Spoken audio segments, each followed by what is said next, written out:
It's Miss Wexler from the guidance department, and I'm going to talk to you guys a little bit about using the Common App. So, this is very common nowadays because it makes applying to multiple colleges way easier on you. So, at this point, you should have already created a list in Naviance of colleges that you are thinking about. Remember, you click those hearts, kind of like Instagram. Not quite as fun, but way more important. Yeah, that list. So, at this point, you know if you need a Common App or not. If 2 or more of those schools in your colleges I'm thinking about list in Naviance have Common App symbols, which we talked about, you definitely need a Common App account. So this is it, commonapp.org. It actually is just redesigned. So you can either click login or create an account. Right now, we're going to walk you through right from the beginning for creating an account for a fantastic first-year student, because that's what you're going to be, a first-year college student. Now, for privacy reasons, we're going to have to blur out the email, but you will be using your own personal email. You know, the same one that you use for Naviance and College Board, the one that you check regularly for updates and information from your counselors, that one. Now, it's also important to note that the password here has a lot of things you have to include. So, what I would suggest is writing it down in a note in your phone. Put the email address you're using and exactly what you type in as your password so you never forget. If you have an issue and you need to log in from your counselor's computer or a Chromebook in your counselor's office and you don't know your password, it's almost impossible for us to be able to help you.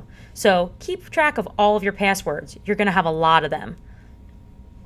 So, the Common App password requires 10 to 32 characters.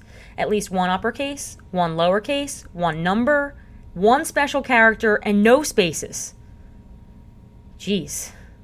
All right. Then, if that wasn't enough fun, you have to retype that password.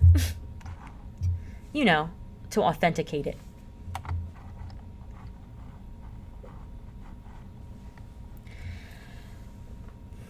Okay. Now, you have to put in your first name or your given name and your last name, family name. People call them different things. This is for a fantastic student named Leanna Mullen. Then you're going to enter your phone number. Again, we're going to use the school's phone number. You should not do that. Enter your phone number.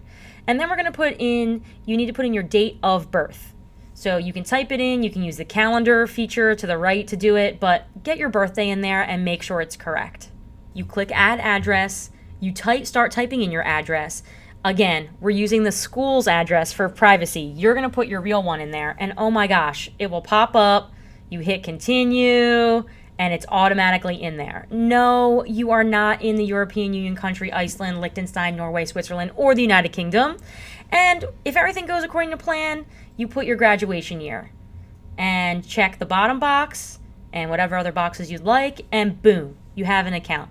Now, you just put your credentials that you saved in a note in your phone into the Common App.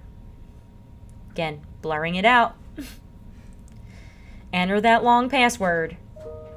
Saving it so you can easily log in on your phone is great, but if you need to log in on a school computer, you still need that note.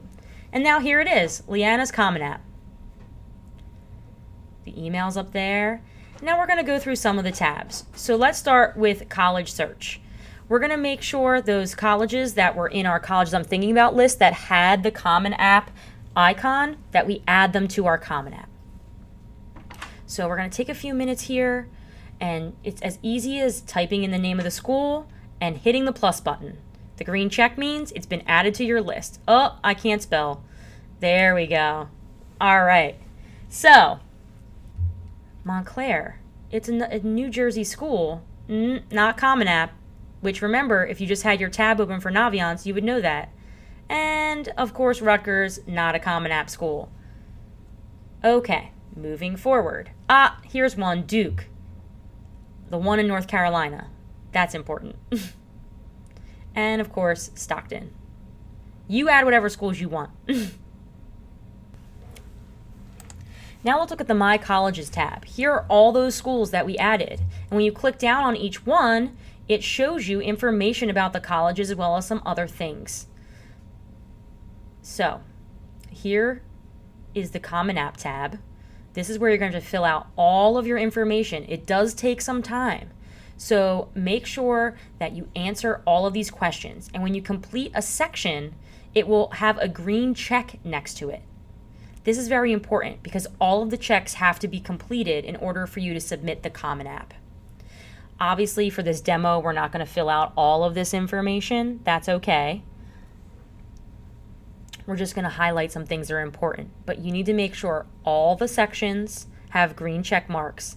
See how there's one under contact details up there? That's what we're looking for on each of these sections. Now, important to note, Common App fee waiver.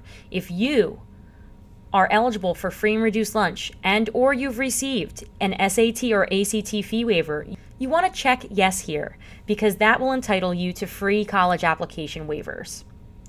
Now there are other sections. So that was the profile section. There's family, there's education. This is important. You have to enter your high school. If you really just type in the word egg, it will be the first one that shows up.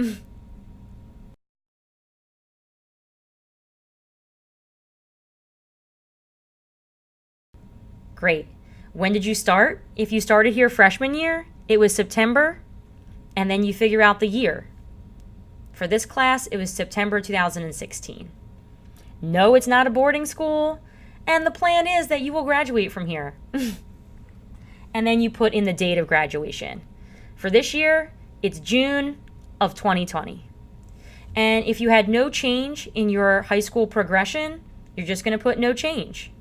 And then this is where you would enter your counselor's information, which is available on the high school guidance website or just on the general high school staff website. Since Leanna's my student, she's entering my name. Job title, school counselor, and my email. Again, all this information is found on the high school guidance website or the general high school staff directory. Now this is optional, but Leanna is a thorough student, so she's going to make sure that my email and phone number with extension are in there. Important to note, if you transferred here, you do need to complete the other section about other secondary or high schools. Now we see there's one check mark and you need more check marks. You need to fill out testing. You need to fill out activities. You need to fill out all the sections of writing, okay? And you might have to fill out courses and grades depending on what colleges you have in there. It's really self-explanatory. Just take some time to play with your Common App account so you know what you're doing. Now we're going to focus on recommenders and FERPA. So click on one and then you're going to read through. There's a lot of information here, but basically here's the gist. FERPA. You are being asked if you want to see your letters of recommendation or your transcripts. The general advice from colleges are they want you to waive your right because you don't need to see what's in your letters or your transcripts because you know they're going to be good. So once you figure out what decision you want to make, you're going to type your name that constitutes your signature and the date. And then hit the blue button. And you're all set. Again, I would like to encourage you to please make sure you read all that information so that you know what decision you're going to make.